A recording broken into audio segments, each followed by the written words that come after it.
Yeah. Let's get into it. We'll start with it. the 3 games in the AFC, and then we'll go over to the 3 games in the NFC. So let's take a look at the AFC playoff bracket. What did we witness over this weekend? The Ravens and Lamar Jackson went off. If you're watching on YouTube, you can see it all mapped out. The Browns moving on.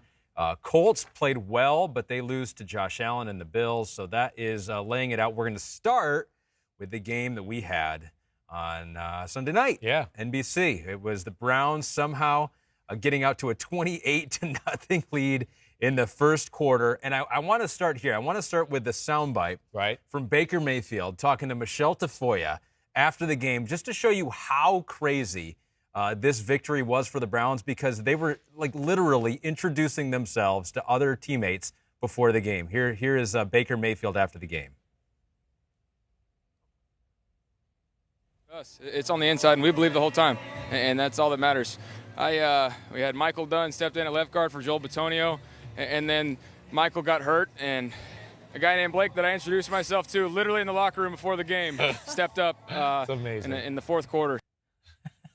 He literally didn't. He had to think for. You see the pause? A guy named Blake.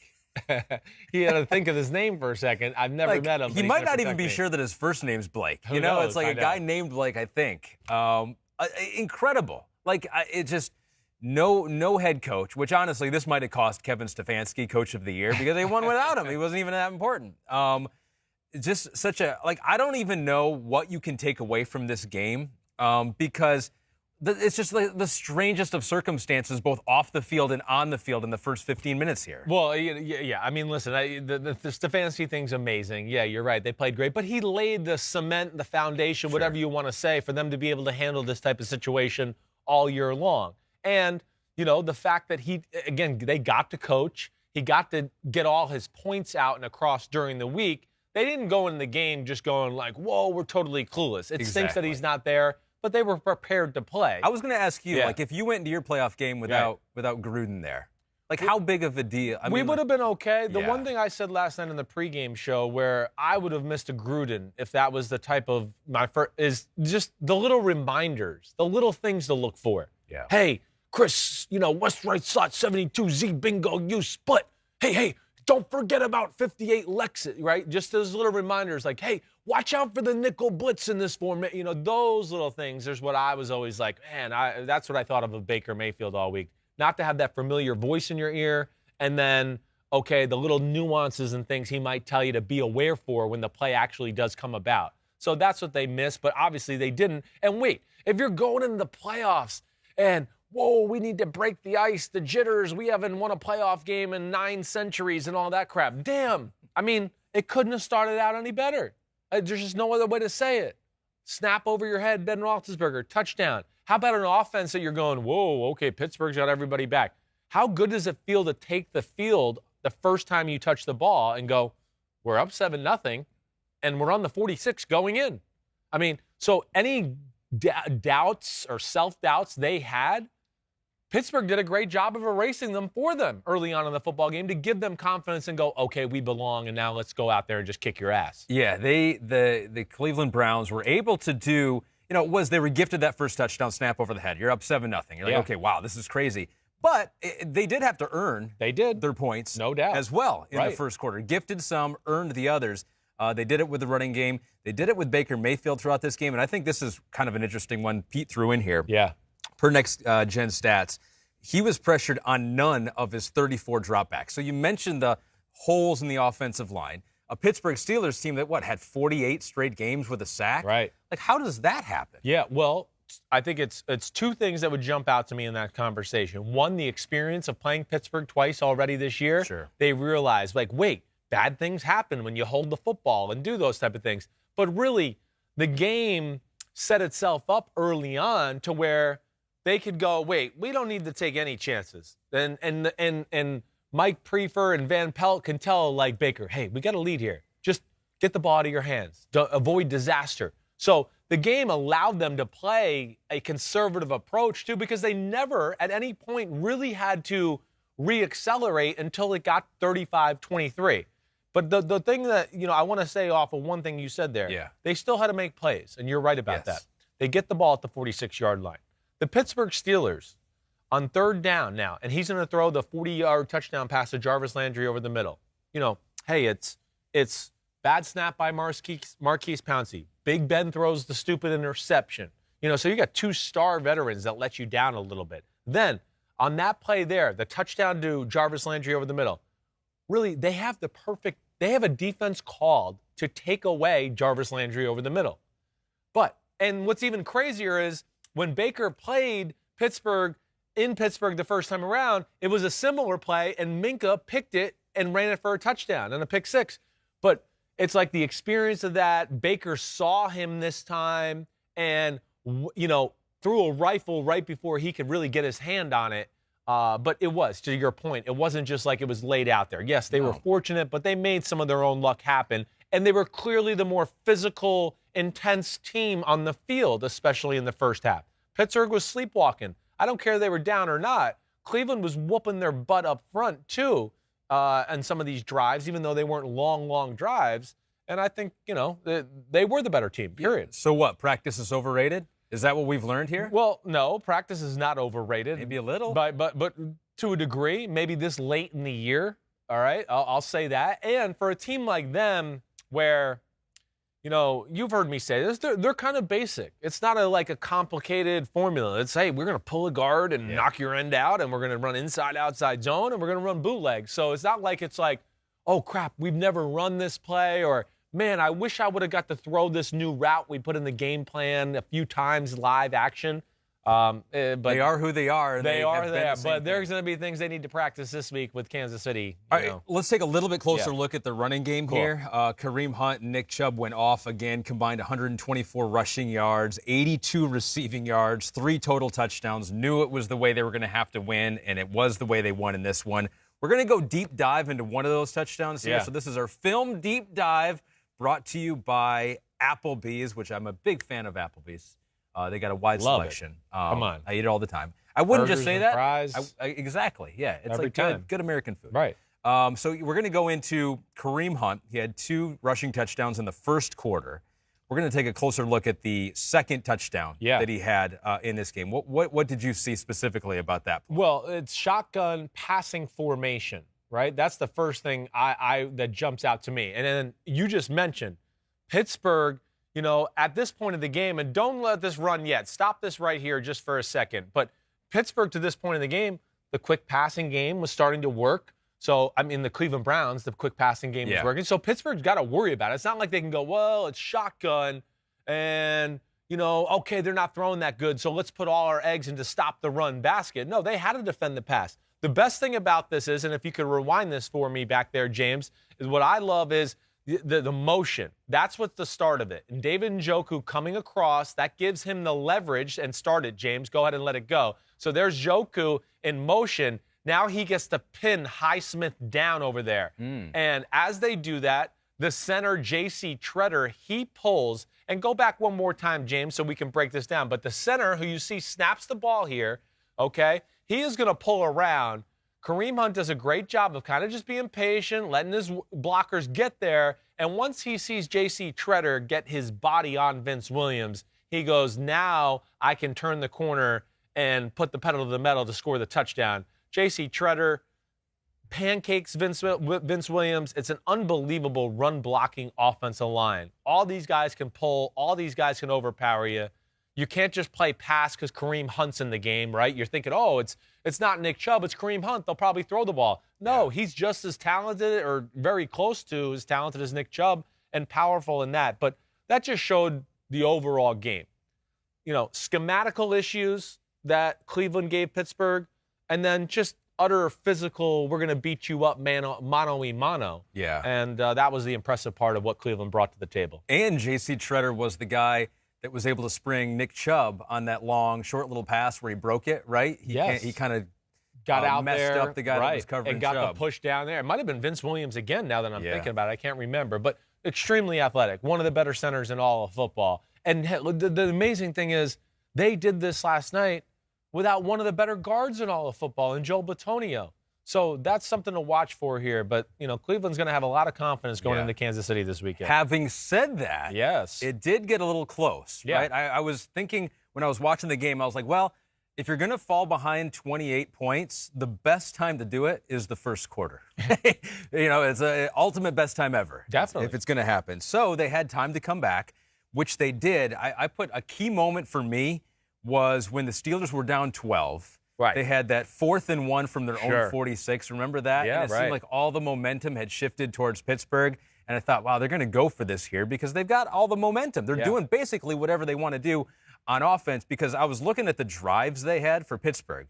From the midway point of the second quarter on, they had drives of 89 yards for a touchdown, 84 yards for a touchdown, 68 touchdowns, 76 and 77, all for touchdowns. Right. I mean, when's the last time a team did that in a game and didn't completely dominate? No, right? I know. And you can say some of it was, the Browns were taking the pedal off the gas, maybe a little bit. Yeah, but I don't really think so. I don't Right? think it was a total. It wasn't like a prevent, like, oh, we're up by so much, we're just going to play vanilla and do all that. Right. I think the first thing is, something you and I have talked about a lot on the podcast. They came out in the second half and attacked Pittsburgh. Instead of like, oh, we're going to execute and throw 12 4-yard passes all the way down the field and have to play exactly perfect and pass protect perfect and catch every tight ball in every tight window. And Big Ben's going to have to throw every ball perfectly so our guys don't drop it into these tight windows. There's just too much. There's no room for error in that style of football. And you saw that last night. Oh, you miss a throw? Interception. Oh, you wanted to jam it in there over the middle? Tip pass. They've seen you do that 74 times already this game. Yeah. Oh, they got their hands up. The second half, they came out, and it was Big Ben with an aggressive attitude. The play calls were to push the ball down the field. And, that sometimes, all the time, makes life easier. And it makes the underneath completions open. So, because I had a lot of friends texting me, like, what's Pittsburgh doing different, or is it Cleveland? And I just went, really, I think it's the mindset of the play caller and Big Ben in the second half that were the difference in why they started to move the football. Now to your 4th and 1 question. Yeah. I didn't have a problem with it. Okay? It's a tough one. I understand all the points you're saying. All right? Maybe I'm old school. But, also to take into this point, you're right. The Pittsburgh offense was doing really well. They had their mojo going at that point. What was it? 23? They were 23 unanswered points, right? Or no, it wasn't 23. It was 16 unanswered points. Yeah. But they were probably feeling maybe a little bit better about their defense. That's where we got to go, right? Their defense was kicking butt. Yeah. I mean, Cleveland couldn't move an inch in the third quarter. They really couldn't do anything. I think Cleveland had, 23 yards total offense or 30 yards total offense.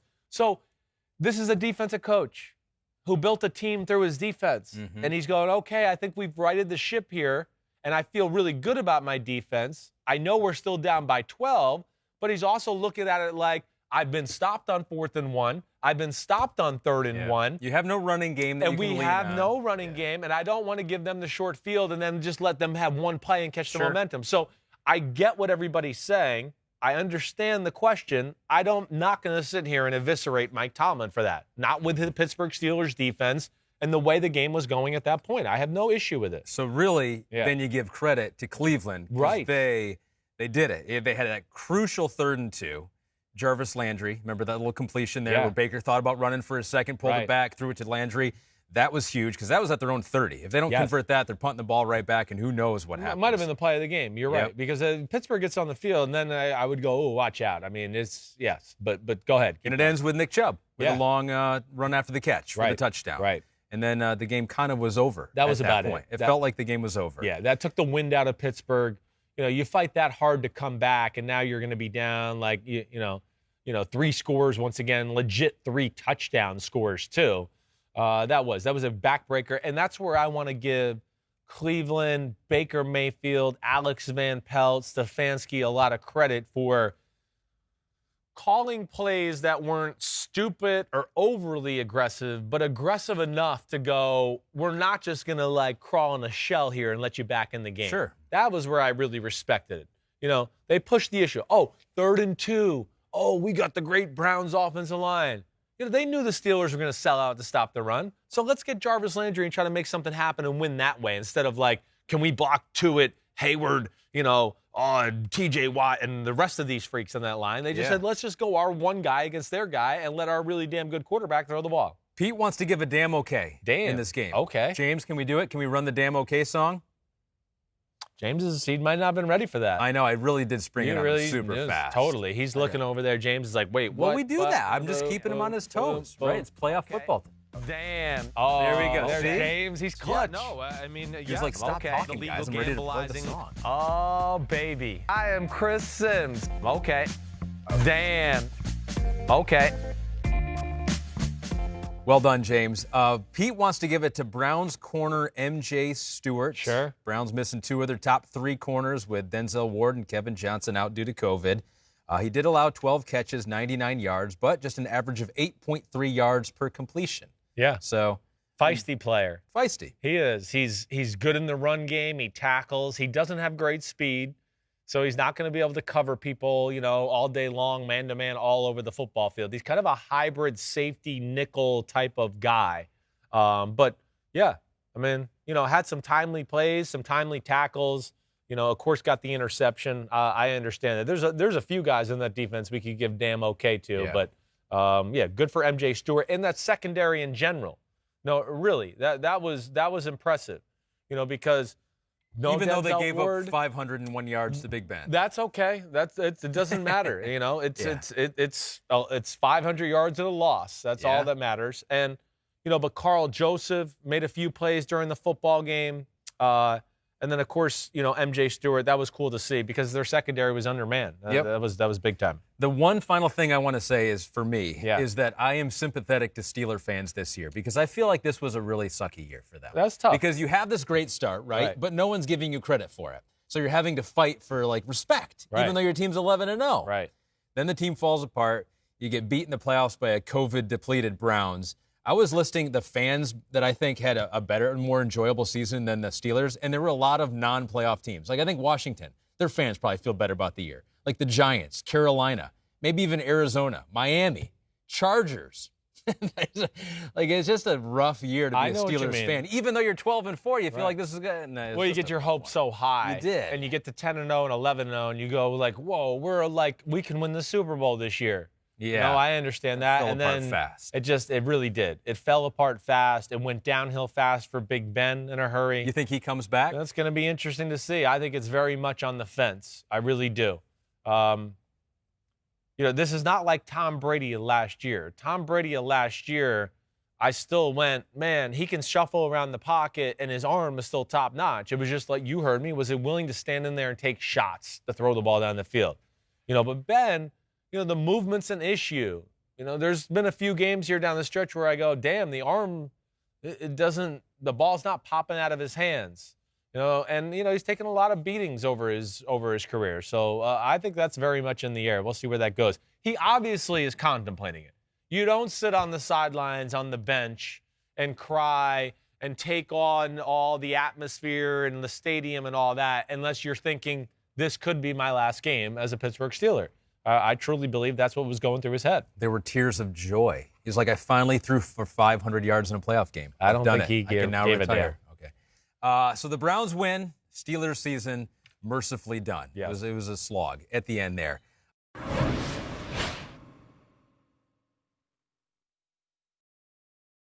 Hi, I'm Mike Tirico, and thanks for watching. Make sure to hit subscribe for the latest news and highlights from NBC Sports.